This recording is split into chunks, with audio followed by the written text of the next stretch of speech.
လူတွေကကိုယ်စိတ်ကိုပြောကြငါစိတ်နော်ဒီလိုတွေ့တာမှုတွေအားကြီးပြီးတော့စိတ်လေးကအိုသွားတာလည်းမရှိဘူးနော်စိတ်လေးမှာ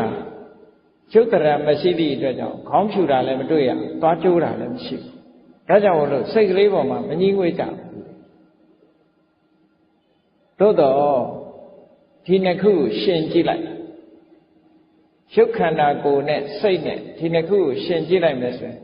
ဘယ်သူကကြာကြာရှိတယ်ဆိုတော့ရုပ်ခန္ဓာကြီးကကြာကြာရှိတယ်ကြည့်လေလူတွေဟာမွေးဖွားလာပြီးတဲ့အခါမှာတချို့ကအသက်80 90 100ထိအောင်နေလို့ရသူ့ကိုနှစ်ပေါင်းများကြီးတွေ့နေရရုပ်ခန္ဓာကိုယ်ကြီးကရှိနေရုပ်ခန္ဓာကိုယ်ကြီးကရှိနေသည့်အတွက်ကြောင့်ဒီစိတ်ကလေးကြတော့အဲ့ဒါတော့ရှိတာမဟုတ်ဘူးစိတ်ဆိုတာအခုဖြစ်ရင်အခုပြတ်သွားတယ်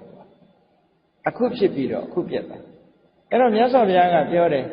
ရုပ်ခန္ဓာကိုယ်ကြီးပေါ်မှာတွေ့တာရင်တွေ့တာမယ်ဆိုရင်တော်သေးတယ်တဲ့ဘာဖြစ်လို့တော့ဆိုတော့ရုပ်ခန္ဓာကိုယ်ကြီးက10နှစ်အနှစ်20အနှစ်30အနှစ်40အနှစ်50 60 100တွေ့နေရတယ်စိတ်ကလေးကြတော့အဲ့ဒါလောက်တောင်တွေ့တာမဟုတ်ဘူးတဲ့အခုဖြစ်ပြီးအခုပြတ်သွားနေ့အခါမှာဖြစ်တဲ့စိတ်ကညပါမလားဘူးညဖြစ်တဲ့စိတ်ကနေပါမလားနော်ဘာနဲ့ဥပမာတူတော့ဆိုရင်စိတ်ဟာမြောက်နဲ့အလားတရံတူတယ်မြောက်ဆိုတဲ့ကောင်ကတစ်ပင်ပေါ်မှာရောက်လို့ရှိရင်အငြိမ်မနေဘူးဒီတစ်ကိုင်းလှမ်းကိုင်းလိုက်ဟိုတစ်ကိုင်းဆွဲလိုက်ဒီတစ်ကိုင်းလွတ်လိုက်နဲ့တစ်ကိုင်းတစ်ခုလွတ်လိုက်နောက်တစ်ကိုင်းတစ်ခုဆွဲကိုင်းလိုက်နဲ့ဒီလိုတနေ့ကုန်ရောက်ရခတ်နေတဲ့သရဝါတကောင်အဲ့ဒါမျိုးလိုပဲစိတ်ဟာလည်းပဲဒီတိုင်းပဲတဲ့ဒီအာယုံတစ်ခုကိုလှမ်းကိုင်းလိုက်နောက်အာယုံတစ်ခုကိုပြောင်းလိုက်ဒီအာယုံတစ်ခုကိုလွတ်လိုက်နောက်အာယုံတစ်ခုကိုပြောင်းလိုက်တဲ့မြင်တဲ့အာယုံနောက်လိုက်လိုက်ကြားတဲ့အာယုံနောက်လိုက်လိုက်အနံ့ရတဲ့အာယုံနောက်လိုက်လိုက်အရသာအာယုံနောက်လိုက်လိုက်တဲ့စိတ်တွေအမျိုးမျိုးပြောင်းလဲပြီးတော့အခုတစ်မျိုးအခုတစ်မျိုးဖြစ်နေတဲ့စိတ်တွေတဲ့အဲ့ဒီသဘောကိုကြည့်မယ်ဆိုလို့ရှိရင်စိတ်ဟာဘယ်လိုမှ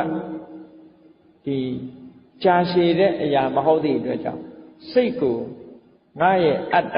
သာဝရလို့မဆွဲလန်းနိုင်ဘူးတဲ့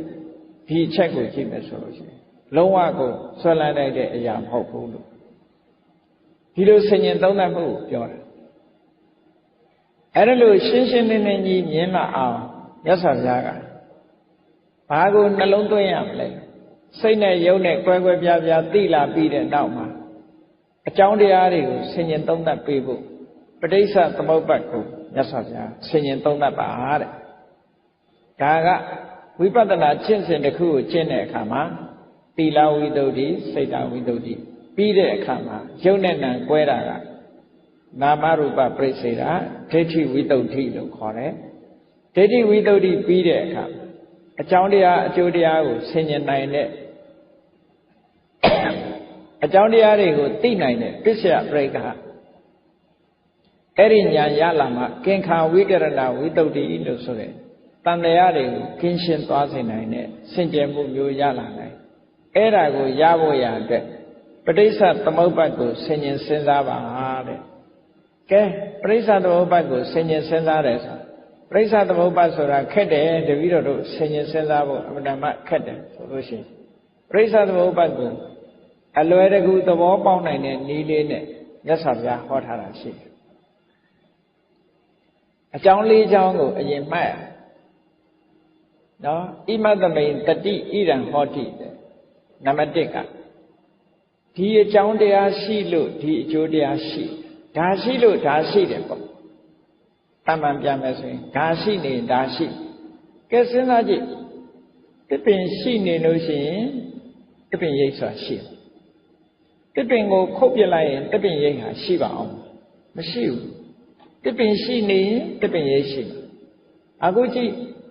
တရားစစ်မီးရှိနေတဲ့များကာလပတ်လုံးအလင်းရောင်ရှိတရားစစ်မီးမရှိတော့ဘူးဆိုရင်အလင်းရောင်လည်းမရှိတော့ဒါရှိလို့ဒါရှိတယ်ဆိုတာဒီအကြောင်းပေါ်မှာယက်တည်နေရပုံကိုစဉ်းစားကြည့်ပါဘုန်းကြီးတို့တရားနာပရိသတ်တွေအခုလို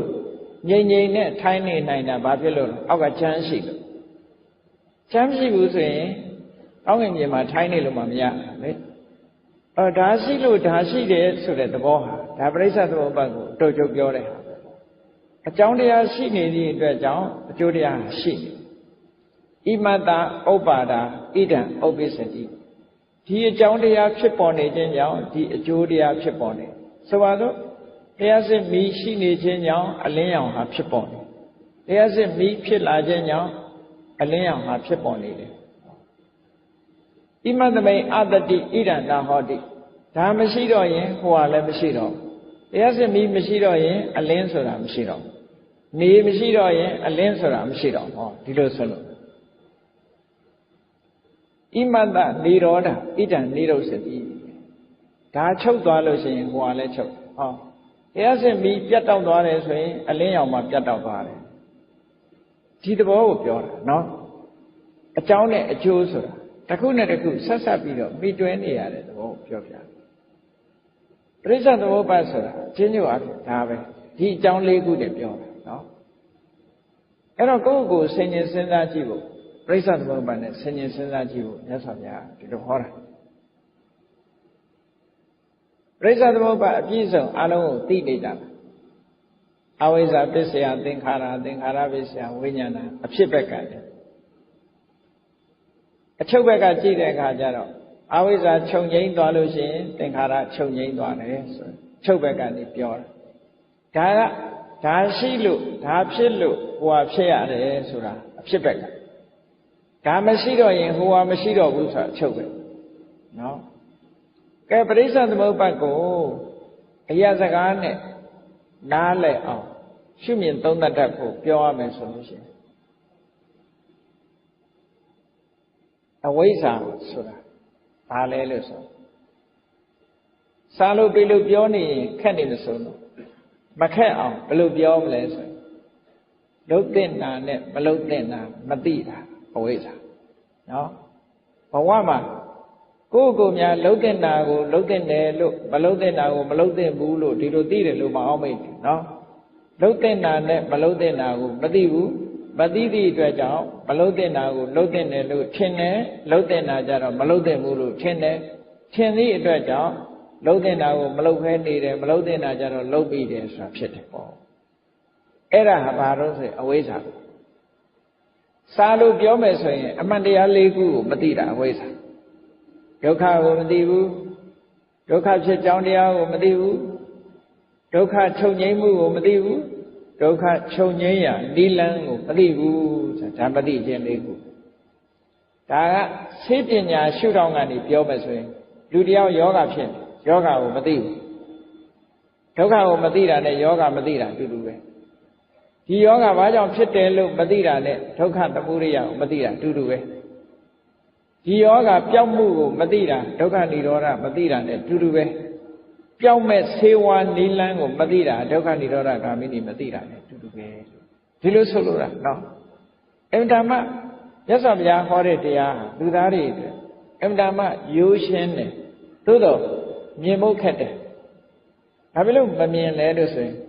ညာတော့အဖြစ်တတ္တဝါတွေဟာတတိတံစင်ညကင်းမဲ့နေလို့မမြင်တာအမတ်တမဲ့နေတတ်တဲ့ဝါဒနာကြီးကရှိငါဟာဆိုတဲ့အတွေးတွေလွှမ်းမိုးပြီးတော့အမတ်တမဲ့နေအမတ်တမဲ့နေသည့်အတွက်ကြောင့်ရိုးရှင်းနေတော့လဲခက်ခဲနေတတ်တယ်ပေါ့အေးကောင်းပြီတို့တွေဟာလွန်ခဲ့တဲ့ဘဝတုန်းကလှုပ်တဲ့နာနဲ့မလှုပ်တဲ့နာကိုမသိခဲ့ကြဘူးမသိသည့်အတွက်မသိတော့ဘာဖြစ်လဲလှုပ်ပြီးလှုပ်ရလှုပ်တယ်ကောင်းတာလဲလှုပ်တာပဲမကောင်းတာလဲလှုပ်တယ်အဲ့တော့မသိတာကအဝိဇ္ဇာလှုပ်ပြီးလှုပ်ရလှုပ်တာသင်္ခါရဒီလိုဆိုတာနော်ဟုတ်ပြီလှုပ်လိုက်ရင်ရစဆိုတာလာတာပဲလေအကျိုးတစ်ခုကတော့ဖြစ်လာလှုပ်ပြီးလှုပ်ရလှုပ်လိုက်တယ်လှုပ်လိုက်တော့အကျိုးတစ်ခုပေါ်ထွက်လာတယ်သင်္ခါရပစ္စယဝိညာဏဘဝတစ်ခုစပြုတ်လာအသိစိတ်တွေတရေစိတ်တွေကစတရေစိတ်လေးစလိုက်တာနဲ့သူနဲ့တွဲဖက်လာတဲ့ရုပ်တည်နာတွေပါလာတယ်ဝိညာဏပစ္စယနာမရူပံဟောရုပ်တည်နာတွေရုပ်တည်နာတွေကကြီးထွားလာတဲ့အခါကျတော့ရုပ်နာတွေပါလာပြီဆိုတော့ရုပ်နာတွေကြီးထွားလာတဲ့အခါဘာတွေဖြစ်တုံးဆိုဆက်သွယ်ရေးအင်္ဂါရက်တွေပါလာ နာမရူပပစ္စယတလာရဆက်သွယ်ရေးအင်္ဂါရဘယ်နှခုရှိတော့ဆို6ခုရှိစာလို့မမှတ်တတ်ရင်ကိုမြန်မာလိုပဲမှတ်မျက်လုံးရယ်နှာခေါင်းနားရယ်နှာခေါင်းရယ်လျှာရယ်နော်ကိုယ်ရယ်စိတ်မျက်စိနားနာလျှာကိုယ်စိတ်အဲ့ဒါကိုတလာရဏလို့ခေါ်တယ်ယုံ nant နေတဲ့မှာဘာပါလာတော့မျက်စိပါလာတယ်နားပါလာတယ်နှာခေါင်းပါလာတယ်လျှာပါလာတယ်ကိုယ်ပါလာတယ်စိတ်ပါဟောကဲမျက်စိပါလာတော့ဘာဖြစ်မျက်စိပါလာတော့မြင်စရာအာယုန်နဲ့ဆက်သွယ်လာတယ်နားပါလာတော့အတန်နဲ့ဆက်သွယ်လာနှာခေါင်းပါတော့အနတ်နဲ့ဆက်သွယ်လျှာပါတော့အရသာနဲ့ဆက်သွယ်ခန္ဓာကိုယ်ပါလာတဲ့အခါကျတော့အထီးအတွေ့အာယုန်နဲ့ဆက်သွယ်စိတ်ပါလာတော့အတွေးအာယုန်နဲ့ဆက်သွယ်လာတယ်။အော်ပြင်မကအာယုန်နဲ့ဆက်သွယ်လာတာပဲလေ။လူဆိုတာဒီတိုင်းပဲလေ။အဲ့ဒါကိုပြောတာဆက်သွယ်မှုရလာတာတလာရဏပစ္စယဖတ်တော့အာယုန်နဲ့ထိတွေ့လာခဲ့တယ်။မျက်စိနဲ့အဆင်းနားနဲ့အသံနော်လျှာနဲ့အရသာနှာခေါင်းနဲ့အနတ်လျှာနဲ့အရသာခန္ဓာကိုယ်နဲ့အထိအတွေ့အသိစိတ်နဲ့သိเสียအာယုံဒါတွေကဆက်သွယ်လာတဲ့အခါကျတော့ဘာဖြစ်လဲဆိုအာယုံနဲ့ပတ်သက်တဲ့အတွေ့အကြုံတွေရခံစားမှုလို့ပြောရင်လည်းပြောအတွေ့အကြုံတွေရဝေဒနာဖတ်တာပစ္စယဝေဒနာဒါကိုစဉ်းစားကြည့်ပေါ့ဟုတ်မဟုတ်မျက်စိကမြင်လိုက်တဲ့အခါပြင်မဲ့အာယုံနဲ့ကိုယ်စိတ်နဲ့ဆက်သွယ်မိသွားတဲ့အခါမှာခံစားချက်လေးတွေပေါ်လာကောင်းတဲ့အာယုံလေးတွေ့လိုက်လို့ရှိရင်စိတ်ကပျော်သွားတယ်မကောင်းတဲ့အာယုံပေါ်လာလို့ရှိရင်စိတ်ကမပျော်ဟောစိတ်ထဲမှာခံစားမှုလေးတွေမတူညီတဲ့ခံစားမှုရိုးနေတဲ့အာယုံတွေ့ရင်လည်းဘာမှမဖြစ်ဘူးဟာကြုံနေကြအာယုံကြအဲ့တော့ပျော်သွားတယ်ဆိုတာသောမနတဒုက္ခဝေဒနာမပျော်ဘူးဆိုတာမကြိုက်ဘူးဆိုတာဒုက္ခဝေဒနာပျော်တာလည်းမဟုတ်ကြိုက်တာလည်းမဟုတ်ဘူးဆိုလို့ရှိရင်မကြိုက်တာလည်းမဟုတ်ဘူးဆိုရင်ဥပေက္ခဟောဖတ်တာပစ္စယဝေဒနာဆိုတာဖြစ်လာတာဒါလူသဘာဝတရားတွေမှန်သမျှဒီတိုင်းကြီးပဲအကုန်လူတွေတင်မကဘူးတရားတွေလည်းဒီတိုင်းဒါကိုပြောတာပရိစ္ဆသမုပ္ပါကနော်တရေစိတ်လေးပေါ်လာတဲ့အခါယုတ်တိနန္ဒီရလာတယ်ယုတ်တိနန္ဒီရလာတဲ့အခါမှာဒီအာယုန်နဲ့ဆက်သွယ်တဲ့အင်္ဂါရက်တွေပါလာတယ်အင်္ဂါရက်6မျိုးပါလာတဲ့အခါဆက်သွယ်မှုတွေလှုပ်လာတဲ့အခါမှာအာယုန်ရဲ့ဒီအထီးအတွေ့အကြုံတွေရလာတယ်ကဲရလာတော့ဒီနေရာတွေရသလားလို့ဆိုတော့မရဘူးရလာတဲ့အခါမှာလူကဘာဖြစ်တယ်ဆိုကြိုက်တာလေးတွေးလို့ရှိရင်ထပ်လို့ခြင်းလားရခြင်းလားတယ်နောက်ထပ်အဲ့ဒါကိုတဏှာလို့ပြောတာဝေဒနာပစ္စယတဏှာကြိုက်တဲ့အာယုံလေးကြထပ်လိုခြင်းလားလိုခြင်းလာတဲ့အခါဒီနေရာတွေရလာလို့ဆိုမရဘူးဝေဒနာတဏှာပစ္စယဥပါဒနာစိတ်ထဲမှာစွဲနေမရရင်မနေနိုင်တဲ့အနေအထားမျိုးရောက်တယ်ဟောဒီအပိုင်းတွေကြတော့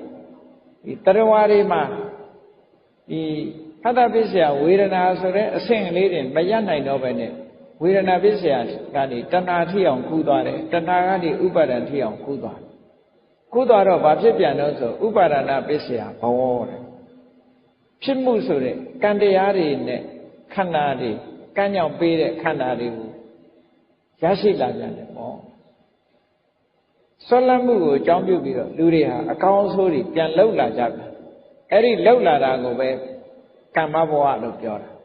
လှုပ်လာလို့ခန္ဓာတွေရလာအဲ့ဒါကိုဥပပတ္တိဘဝလို့ပြောတာဒီနေရာဘဝတစ်ခုကိုတည်ဆောက်မှုဖြစ်သွား